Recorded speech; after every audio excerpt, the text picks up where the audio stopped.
super chat coming in from Joshua Quinn. Sign ET to 3 years, $15 million, $2 million guaranteed, 13 in incentives, playtime, etc., being on team meetings. That's a very team-friendly deal, my friend. I don't see how Earl Thomas's agent, who has done a great job getting his clients paid, especially the safeties. I think the same client as Buda Baker, who just got the bag. I don't see Earl Thomas going, yes, I will take a 3-year deal for far below what I was making this upcoming season with little to no guaranteed money. As an offer that the team would be all for, I just don't think you're going to see that happen from Earl Thomas. Now, I don't know what it's going to cost. I don't think it'd be very expensive, hypothetically speaking, but I don't think it's going to be 3 years and that team friendly. Now, if you want to get on this mailbag, use hashtag Cowboys or Super Chat, like our good friend Emil did. He says Super Bowl contender with Earl Thomas. If you get head-on straight Earl Thomas, I think the answer is absolutely yes. If you get absolute chaos, I forced my way out of Baltimore kind of sort of Earl Thomas, or got kicked out of Baltimore, probably not on that one.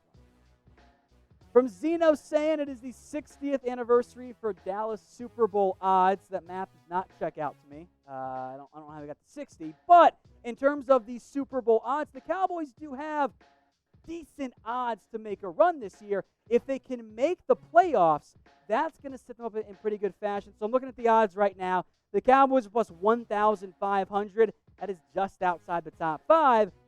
Significant hype around this team. From Alexander Forte, I know it's way too soon for nicknames, but I think Wideouts of Mass Destruction has a nice ring to it. Thoughts on that one? We do need a good nickname for the receivers here. Maybe you could find a way to do there might be I think there's a Lamb Shepherd joke in there somewhere. I'm not smart enough to come up with it. But if you guys have good nicknames for the receivers, and I think the Three Musketeers is cheating too much there. But let me know what you guys think if you have good nicknames ideas. I don't mind that one. It's a little wordy, though. I think we can find something a little bit more compact.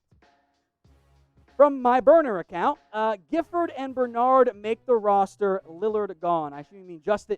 By the way, guys, it is now just Justin March.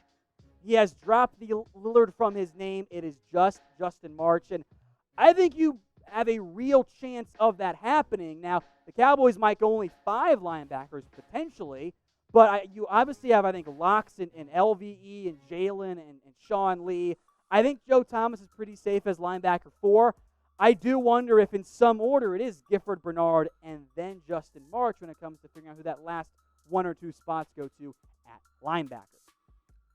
Got a lot of new people watching right now, so if you love the Cowboys, if you love training camp, now is the time to subscribe. The season is very much just around the corner, so this is a perfect opportunity. If you get the ad break here on YouTube, by the way, this is a perfect chance to go down and hit that subscribe button if you haven't already.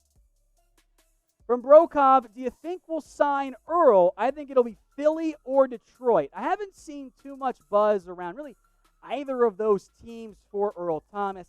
I'm actually not convinced there is a ton of interest in Earl Thomas because of all the off-the-field stuff and with where we're at in terms of the camp off-season ramp-up process.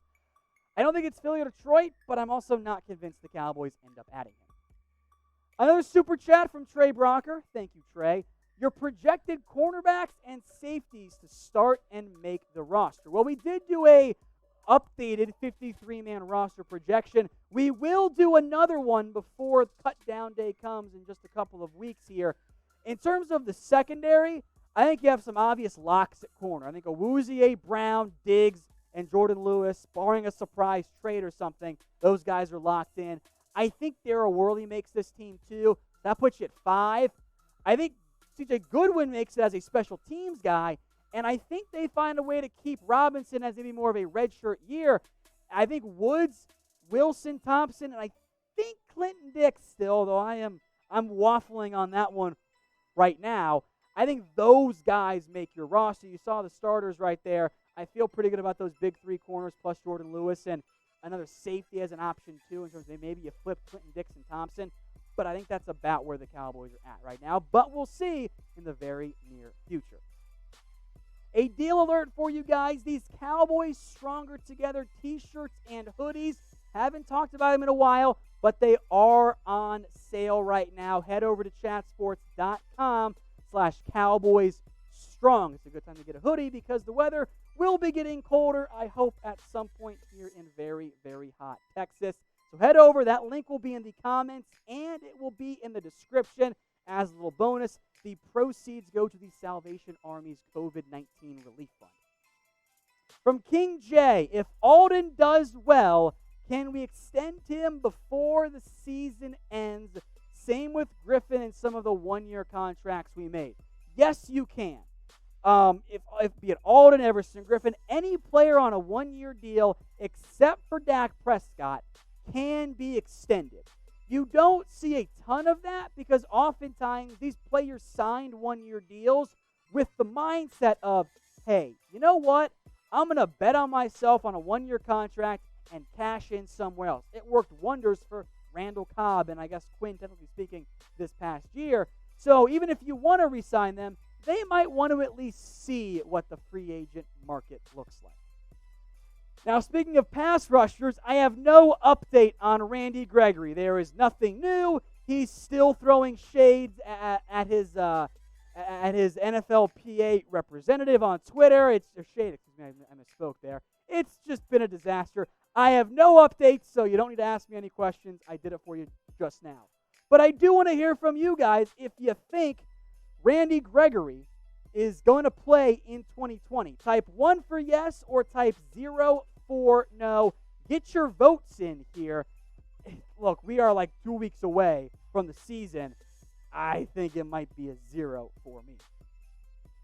From Michael Leftwich thank you, producer Rep. Byron's cousin.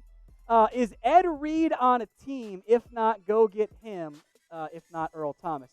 I assume you mean Eric Reid, because Ed Reid is a very different player. You've kind of merged them into one, but I'm sure you mean Eric.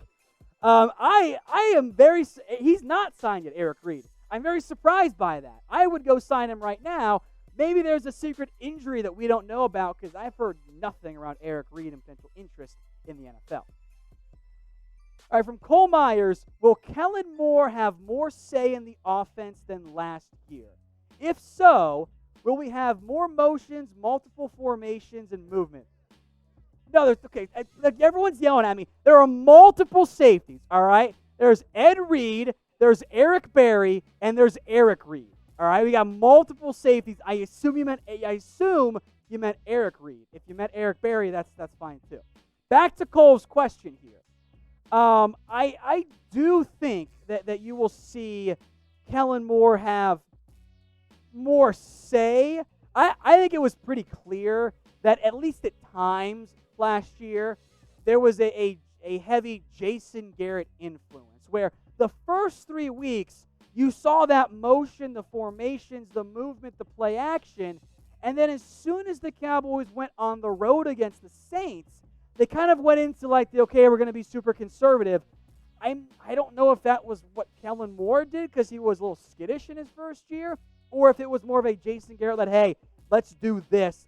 I am your boss. We're going to do this in the pre-gaming. So I hope we see more of that Week 3 offense, our beloved Week 3 offense, but we'll have to wait, or first week offense, but we'll have to wait and see. Zeno saying, Dez or Brown, who's likely to, I assume you mean play this season? Which Brown are we talking about here? Because there's a lot of different Browns out there. In terms of Antonio Brown. Oh, God, that's a good one. Dez? Maybe. I don't know if Dez has it anymore, guys. I don't know if he has it. I don't know if either guy is going to play. I'll get ahead of the questions on this one. Bring back Dez Bryant. X for yes, N for no. You'll throw up that X in the comments. Hypothetically speaking here, as I will regret saying this later, but if you were to bring back Dez, you just make him number 10. Because then he can be the actual X. Get it? All right, no one liked that one whatsoever. So just It is a Roman numeral joke. Thank you very much, producer Brett. Get your votes in. X for yes and for no. All right, super chat from Joshua Quinn. What punters are available to replace Chris Jones? The answer is yes. I don't care who the punter is. Chris Jones was the NFL's worst punter last season. I am paying a decent enough premium to be last. That's not something that intrigues me. So I believe one of the cold quits is still out there. Just sign anybody, or at least bring him in for a workout, because I don't know why you have so much faith in Chris Jones given how bad he's been, not just last year, but over the past 3 seasons. Hey Cowboys fans, thanks for watching the Cowboys Report. If you haven't already, click right here to subscribe to our channel for all the best Cowboys coverage on the internet. That's news, rumors, highlights, mailbags, film studies, and a whole lot more. And I'm making your lives a little bit easier as well with the next Cowboys Report video right here.